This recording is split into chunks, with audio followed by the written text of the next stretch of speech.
Oke, kita mulai podcastnya bersama gue Lembu Tambun, hanya di Jurnal Lembu.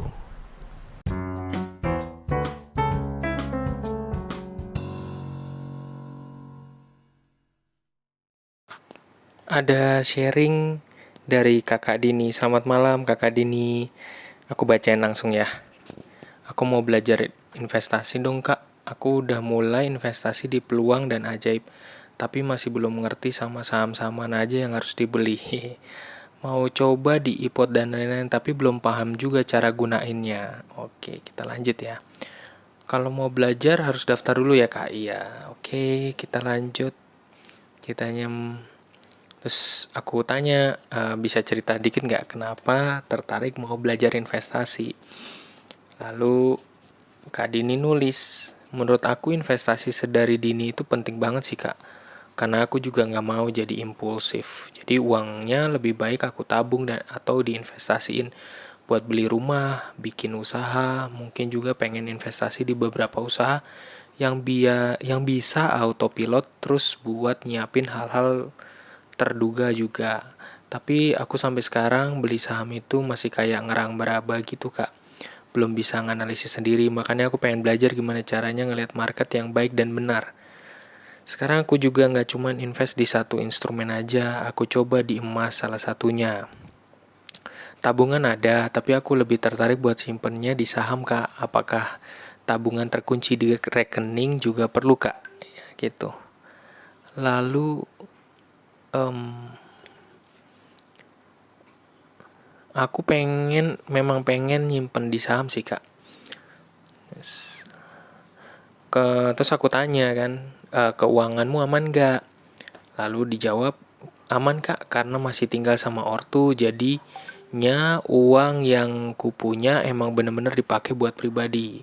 Tapi aku lagi bingung alokasi yang baik gimana. Misal dalam 1 bulan itu baiknya aku nabung di mana aja dan nabung untuk apa aja. Kalau nabung untuk dana darurat dan masa tua tuh harus dari sekarang nggak Kak? Oke ya, jadi itu ada pertanyaannya, kalau nabung untuk dana darurat dan masa tua tuh harus dari sekarang nggak Kak? Yes.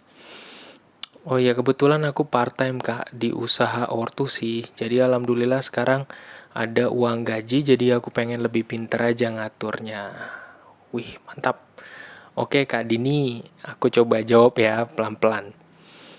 Eh kalau apakah apakah boleh langsung masuk saham? Saran aku sih jangan langsung ke saham, karena kalau nggak punya ilmunya, nggak belajar dulu, berguru dari orang-orang, dari mentor yang baik, dari orang-orang yang bisa ngajarin, itu akan lebih baik gitu. Jadi bisa bisa belajar dengan lebih baik ya. Jadi harus belajar dengan mentor. Lalu sebaiknya ya yang paling gampang, instrumen yang paling gampang buat pemula yaitu bisa coba untuk ke reksadana pasar uang. Nah, itu bisa dicoba ya. Reksadana pasar uang. Kenapa? Karena resiko kecil, terus kemudian kita juga punya uang kecil, ya karena kita belum punya gaji gede, karena kita harus mengalokasikan uang, karena kalau misalnya mau langsung masuk kayak obligasi atau deposito, dananya cukup dibutuhin besar ya sebenarnya. Tapi yang paling mudah adalah reksadana pasar uang, karena kita pakai uang kecil untuk mencapai uang besar. Nah gitu, jadi buat belajar resikonya kecil, eh, dibandingkan kalau reksadana pasar saham atau saham langsung atau yang tren-tren orang yang sekarang lagi trading, kemudian ada forex dan segala macam ya gitu. Boleh kok nyimpen di saham, gak ada salahnya, tapi pertama diversifikasi itu penting. Jadi harus ngatur keuangan dulu, bikin laporan keuangan, dilihat dananya berapa kita mau invest.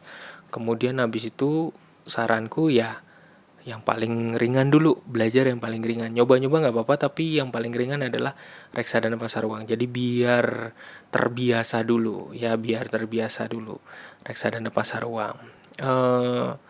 Itu penting banget. Nah, reksadana pasar uang, ketika kita masukin di reksadana pasar uang, kalau nggak penting banget kita keluarin, ya udah biarin aja, dia biarin berbunga ya gitu. Kalau nabung untuk dana darurat masa tua harus dari sekarang. Kalau bisa sedari muda. Aku nyesel kalau jujur aja aku waktu S2, waktu mulai kuliah S2 baru ngerti ada yang ngajarin mentor ya baru ngerti dan agak nyesel karena kenapa waktu dulu nggak ketemu ada orang yang bisa ngajarin gitu. Jadi sedari muda itu baiknya udah nabung. Kalau misalnya kayak gue nih udah ada anak gitu ya, gue tabungin buat dia dan pada saat yang tepat pasti nanti gue ajarin gitu untuk berinvest, belajar invest macem-macem, belajar tapi yang baik dan benar ya, yang nggak lompat langsung apa-apa ke saham atau forex, tapi ada tatanannya gitu ya. Jadi pelan-pelan diversifikasinya bisa. Salah nggak tadi itu di situ dibilang beli emas? Nggak ada salah kok. Yang penting diversifikasi ya. Eh, Diversifikasi yang penting jangan sampai lupa. Kan jadi bingung kan ketika udah mulai pelan-pelan punya punya duit dari karena kerja part time ya tadi ya dibilang ya. Ada part time. Nah, duitnya itu ya itu bukan instrumennya dulu yang didahuluin. Kalau menurut gue menata keuangannya dulu, ditata. Ketika duit itu misalnya terima 100%, ya itu di sisi 50%-nya buat kebutuhan sehari-hari, tapi sisanya itu kalau bisa diinvest, dibagi-bagi, masukin ke reksadana pasar uang. Kalau mau beli emas silakan, karena kan nggak ada dipaksain setiap bulan kayak premi asuransi ya. Kalau masukin di reksadana pasar uang kan nggak ada paksaan, tapi kalau pas ada memang udah di kotak-kotakin ya dimasukin aja. Biasanya kan kalau reksadana pasar uang kan minimal 100.000. Terus kemudian terus baiknya kalau memang buat dana darurat dan masa tua itu sebaiknya intinya ada tabungan tersendiri yang tidak boleh disentuh-sentuh. Jadi dana darurat itu dan untuk masa tua itu kalau bisa dana itu jangan disentuh-sentuh kalau memang kita mau sendiriin.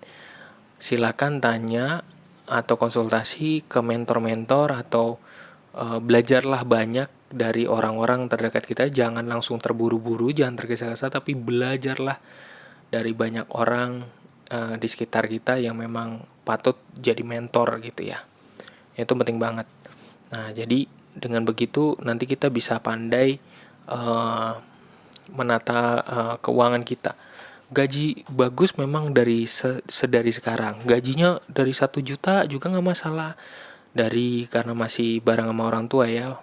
Terus kemudian habis itu nanti kalau udah mandiri, kalau udah dilatih dari sekarang, apalagi kalau mulai dari kecil ya itu udah sangat bagus. Kalau udah dilatih dari sekarang, nanti terbiasa jadinya, ya jadi nggak kagok gitu. Yang pastinya kalau kita nabung di tempat biasa, ada plus minus ya, ada resikonya juga. Berinvestasi itu setiap investasi ada resikonya. Jadi kalau cuma nabung di bank doang, kita kebanyakan kepotong admin jadinya. Jadi kita tujuan berinvestasi itu melawan inflasi ya. Jadi semoga hal ini membantu Kak Dini untuk lebih banyak belajar, menyerap ilmu dari banyak para mentor, orang-orang yang memang punya pengalaman.